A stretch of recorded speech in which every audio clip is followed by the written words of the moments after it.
Hey everyone, happy Sunday, back to From the Road with Robert here.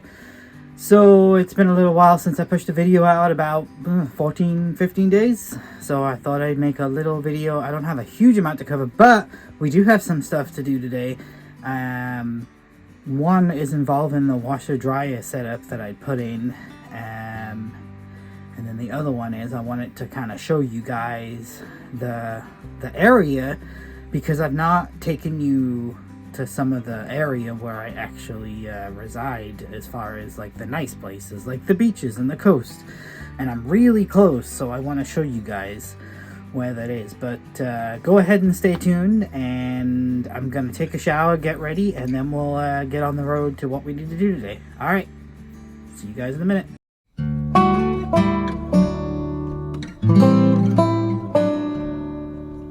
Well, hey guys, welcome back from the road with Robert here. Alright, I'm all freshly showered and changed. You may see I'm wearing a different t-shirt, so I did get all cleaned up and I'm ready to go. But I wanted to take you around and just a refresher, I guess, in case you guys hadn't watched. I have the washer dryer, so let me go ahead and flip the camera around and we'll go to the bedroom right here. I actually got laundry ready to do right now, but I got the dryer on this side. I put this hose out the window when I need to use it. And then it's just a 110 volt dryer, so I just plug it straight into a regular outlet. I do have to be careful with this trailer being 30 amp on, running too much stuff. So if I put this on and then try to run the toaster, for example, yeah, not a good idea. But so that's the dryer. It's a small dryer, but it does a pretty good job. And then on this side, next to the laundry basket, I got the washing machine. And the issue that I am having is I originally had this water hose that goes, it's a flexi hose that goes in right here, would go all the way around here and then under the kitchen sink, and that's how it would connect in. And every time I turned it on, the hose would constrict or move. And the other thing I was concerned about is my diesel heater, where that black control is right there, is under there, and I was a little worried that it was getting too warm, and I've been meaning to change the hose position and I just hadn't done it. And originally it come around under the bed into here, but then about a week ago I went to put, I don't know if I went to put some laundry in a lot, but I felt this floor down here and it felt a little damp. I was like, uh-oh, we got a leak, and I couldn't figure out where it was coming from originally. And one, it was either I filled this up too much, I put the clothes in, then I told her how much water to put in, and then when it was on a fast spin, it overflowed and landed on the floor. Now this floor's all dried out at this point, and it's good. It's still solid. It didn't seep all the way through underneath, so I'm good. But it's either that, but I also noticed that it wasn't loose, but it was definitely backed off a thread or two, so there was a drip, a very, very, very slight drip that come from this. And I don't know if that happened when I was messing with it, trying to figure out where the leak was from, or it was this. So I decided to just go ahead and change this out and put it's coming down here and through here and down the floor and outside. And I'm going to hook it where the water is. I'll show you guys where that's going to be. But the other reason I wanted to do that is so I could control the water pressure a little better, and I could limit the pressure to this, because I'm not sure how much pressure is supposed to go into this thing. So I'm going to put a pressure regulator on it too. But having it on a separate hookup is probably a good idea, and then it's not pulling off the entire RV's water system, which means when taking a shower, it's not gonna, have no pressure. So it was out of that, but I also have this, I actually put some toilet paper down here, but you probably can't see it, but in there, I have a drain hose adapted and connected to this thing, and my thought is that it might have been coming from that, but it was bone dry when I felt it. So I don't know, we're going to go ahead. I need to adapt the hose, so we need to go to the hardware store so that I can get the piece to adapt the other side. I'll show you what I mean when we get out there. But, yeah. Other than that, I'm just making myself some breakfast real quick. I'm just making a muffin, an English muffin, and some butter. And then we'll head out. There's another change that happened in here. You guys can see that my desk setup is back. My big TV is gone. It's actually sitting right here on the floor. It's for sale right now. But I made the conscious decision that I wasn't, I was working off my laptop more than anything, and I wasn't using the TV with the computer because just ergonomically it wasn't that great, and I wanted a second monitor. So I have my reasons, but I decided to go back to a desk setup and put the TV back up here. But I just went to Home Depot. I got this piece of wood. I extruded it in. I extended it out. And I got the computer down here. And then I got my 2 monitors, one vertical, one horizontal right here. And as you guys, some of you guys might know, I'm into flight simulation. So there's my flight control. So yeah, I still use my laptop for work a lot of the time. But I may end up starting to use this a bit more often. Just so I have that second screen. But I had my reasons behind it, and I decided to sacrifice the gigantic TV so that I could have more work productive. But if you guys remember in my earlier videos, I had a similar kind of desk setup, but I just had the single monitor, and it didn't come out as far. So I think this is a little better, and I still have a large amount of room in here, especially if I move the chair out of the way. So yeah, another thing that I done, and I know I'm cramming a lot in right here, but I added a dehumidifier because what I was finding with the rain up here, some of the walls were collecting condensation, specifically behind the bed, the windshield, down on the sides. Since I put this in, I've not had that issue, touch wood. It hasn't rained a lot, but we'll see if it holds up. But so far so good. It's working. It's collecting water, so highly recommend it if you're in an environment like this. Make sure you have some kind of dehumidifier. I did try the damp braid containers, but they didn't seem to be doing the trick. So if you can run a small humidifier like this, dehumidifier, sorry, then I would highly recommend it. For all you guys that like to see the kitty, she is right here. Dust. Hey, baby. Yeah, she's preoccupied with the birdies out there. Anyway, other than that, everything else is still the same as it ever was. Hey guys, I'm gonna go ahead and eat my muffin, then we're gonna go outside and I will show you how I'm gonna do the water connection for the washing machine, and limit the pressure on that. And I'm hoping that when I turn the water back on, I fixed that dripping issue, or I'm gonna need to seal that up a little better. But I got really lucky. I was able to dry everything out. I didn't cause any damage. But yeah, just double check if you install something like this, your connections, and make sure everything is really, really tight. Anyway, I will see you guys in just a moment. Well, we're outside, and what a beautiful day it is. It's still, you know, cloudy. It was clear yesterday, but we haven't had any rain in a while, which has been really nice. And you know, it's not hot by any means, but it's also not freezing cold. But for those of you guys who think it rains continuously without stopping up here, and maybe it's just early yet, but yep, not raining, semi-clear day. Yeah, the Starlink is put away right now. The local the local tower people for the T-Mobile that I was using were able to rectify the issue, so I was able to put that back on pause, save a little money, and now we're using the T-Mobile service again. So yeah, but everything remains the same in the setup. I mean, I showed you guys what I got going on, but in the last video. But yeah, anyway, let's go ahead and walk around here. So the connection I'm trying to make, this hose right here, it's the opposite.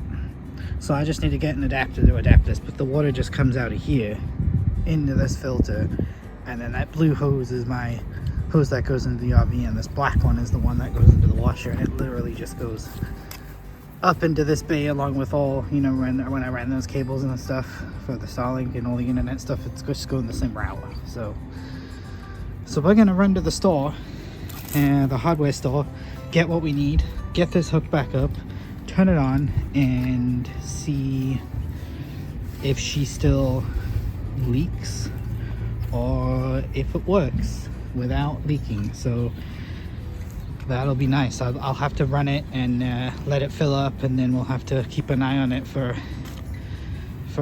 draining too. But yeah, I will see you guys either at the hardware store if I can take the camera in, or back here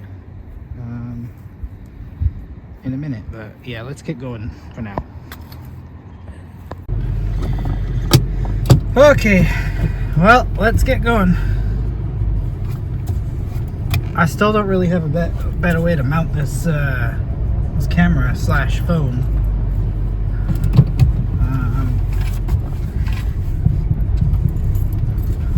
Alright, for the safety of not crashing into anything, I'll see you guys around the corner at the hardware store. Okay, we've arrived at the store. Real old store, lots of stuff. This is called just a country store. I think it's called Jack's, actually, is its proper name. Yeah, it says it over there, Jack's Country Store. Anyway, I'm not going to video inside just for the privacy of people, unless, you know, there's nobody on the aisle that I'm on. But there's a weird thing I've noticed that. Can you see? I don't know if you can see it. You see those flashing lights? That's my headlights. Does anybody know why that is? Every time I pick those up on camera, they flash like that. Now, I do know this car had been upgraded with LED headlights, and I don't know if that's the cause, but yeah, they're flashing like crazy. So, anybody knows what that is, and the mystery behind that, go ahead and drop it in the comments. Alright, see you guys in a second. Alright guys, oh, I got what I needed. This little adapter here that will convert male to female, female to male. And then the washers that I want to put in there just to make sure that it doesn't leak, because there's only a washer on one side and not the other. So better safe than sorry. But I went and moved down the road, just, I mean, literally less than a block, and I'm right here. So this is the Ocean Park, Washington, at the beach. And I'm not the only one that decided to come down here today. A lot of people drive along the beach here, but yeah, this is it. And I usually come down here, at least when it's not raining, every couple of days, and just sit here, you drink a coffee, drink a tea, whatever it may be, and just look out at the ocean. So this is the beauty that is the Oregon and Washington coastline. It's not warm by any means, but it's also not freezing cold either, which is really nice. So, but yep, this is it. This is where I live for now, which is why it's difficult for me to want to take off and go anywhere else right now. And people ask why I haven't gone, you know, to Quartzsite, Arizona. This is why, because you don't get this in Quartzsite, Arizona. Alright, well, I am going to go ahead and head back to the RV and get this all hooked up. We'll test the washer and we'll see what happens. So I'll see you guys in a minute. Well, hey, we are back at the RV, and Kitty's in the window when I pulled back in here. Hi, baby. So there she is, for all you guys that wanted to see her. She likes to hang out in the window. Alright, so let me go ahead and get these hooked up.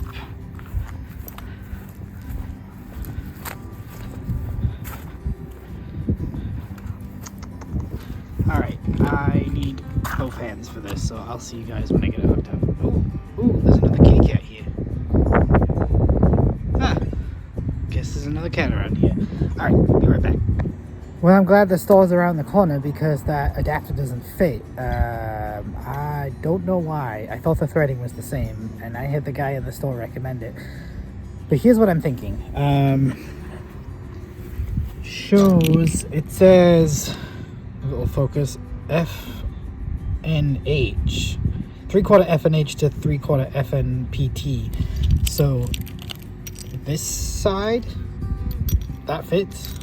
This side does not, and I think the threading is slightly different. So we're gonna take it back, try to swap it out. I'm glad they're just around the corner, and I'll see you back here. All right. Okay, I went back and swapped that piece. We are now back at the RV. I'm gonna go ahead, turn the water on. We'll run inside, and hopefully it's not leaking. All right, here we go. There goes nothing.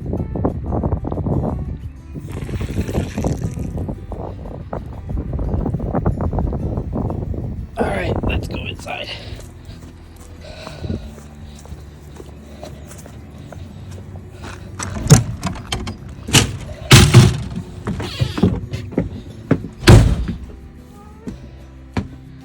it's cold in here. Alright, so far so good. No water coming out, that's good.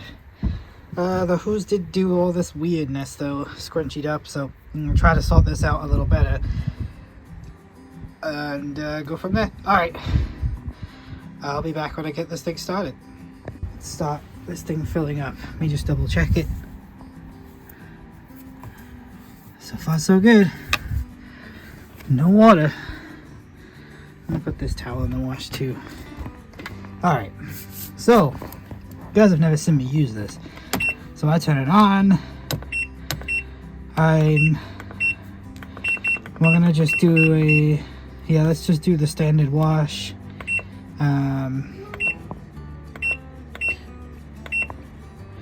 Low on the water. There we go.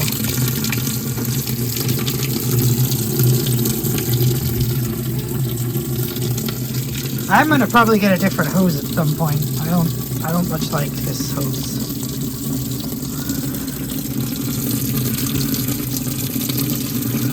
Maybe the same one as I use for drinking water. Just checking. It's still dry. Alright. Get some laundry detergent in here.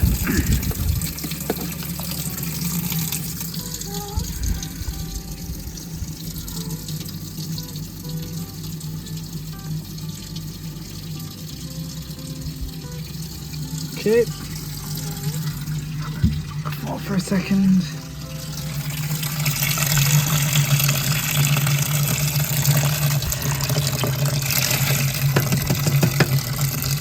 Okay. Hi, kitty. Hi, baby. Hi. You're being really talkative. See, I told everybody you were talkative and you're always quiet on the camera, and now you're not. Noisy. Noisy. It's a washing machine. She's wondering what all that noise is about. Alright. We're gonna let that fill up, and then I'll add the clothes. Okay, I got it all filled up. The water in. I'm gonna close the lid, let it do its thing. It's pretty darn full though. I probably should have put less water in. I'm still playing with how much water we should put in there. But yeah, and I'm definitely getting a new hose because even though I tidied up this hose, it decided to move itself again. So yeah, we'll have to get a new one soon, but for now we're pretty good. Alright, well, we'll come back during the drain cycle and make sure it's not leaking from there. Alright. Okay, we are draining. That CC means rinse, so it's letting all the water, the soapy water out, and it's draining. So let's see how we're doing down here.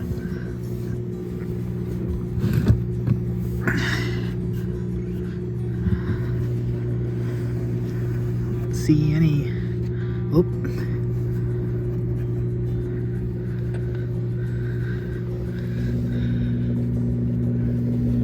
See any leakage.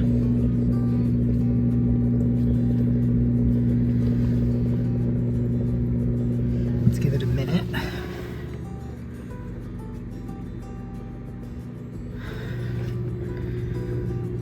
Okay, let's pull this out.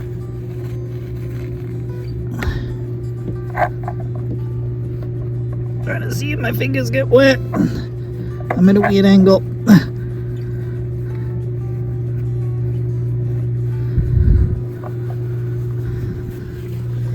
Nope.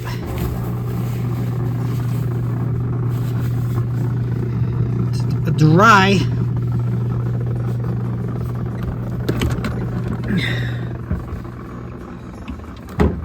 Nope, it's bone dry. So, other than I know it was dripping back here, which it's not anymore. I think part of it, and I can't open it right now because of the cycle it's on, but I think part of it is I may have filled it with too much water and I put the clothes in, and then I would fill it. And then when it would, you know, move around, it would slosh the water and it would come over the side of the tub because of the way that this tub is designed.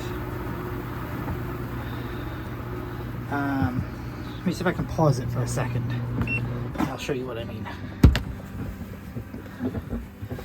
So you'll see that there's a gap in here, and I think it filled up too much. Then the water would slosh and it would go over the side and then land on the floor, is what I think would happen. Anyway, let me resume that spin cycle. But I think we are good, so I'm probably going to close it here. I'll show you how the dryer operates when it's done, but I don't think there's really any point. Everybody knows how a dryer works. I put the clothes in, I put this tube out the window, and I turn the timer on and I press the button. That's pretty much how it works. There's a little filter inside the door that I take the lint out of every now and again. But other than that, it's pretty simple how it operates. It just operates like any other dryer. This portable washer operates like any other washer. It's in the fast spin cycle right now. Doesn't shake the rig, which is kind of nice, because I've had one in my old rig, and that was a Splendid, I think, and that thing, when it went into fast cycle, the whole rig would shake. So, but that was a front load, so I don't know if that makes any difference. Anyway, let me go ahead and close this out, and I'll probably leave you guys right here. Alright guys, so that was a success. It's filling up right now for the rinse cycle. No water to be found other than where it's supposed to drain in the first place, outside. So it looks like I have rectified that issue, but I really think I did some bedding about a week and a half, maybe 2 weeks ago, and I set it to the max amount of water, threw the bedding in there, and then went on my merry way. And I think when it went into the fast spin cycle, yeah, it overflowed over the edge and I never caught it right away. Anyway, so I guess that's all I have for now from me and Doss here. We will see you on the next video. As far as what we're going to do on the next video, I'm not too sure. I'm open to suggestions and comments. We are looking at taking a little trip here sometime soon. We're almost at the end of the month. I'm going to go visit a friend of mine. I'm not sure I'll take the whole motorhome or if I'll just take the car. And then in the new year, I'm looking at property and land in this area or a little south of here. I'm open to Oregon and Washington. Close to the coast, the better, but obviously the costs increase. So if you guys know of anything or have something yourself, go ahead and let me know. You can shoot me an email too if you do have something and it's a serious inquiry. Anyway, that is all I have for now. I hope this was interesting for you guys, informative and educational on having a washer and dryer in your RV. And that's all I got. So I will see you on the next video. If you like the content, I appreciate it if you would hit that thumbs up button. It really does help get my videos out there and noticed. And if you want to see more content, consider hitting that subscribe button and hit the bell icon to be notified. And yeah, I guess I'll see you in the next video. Thanks for joining me, and peace out.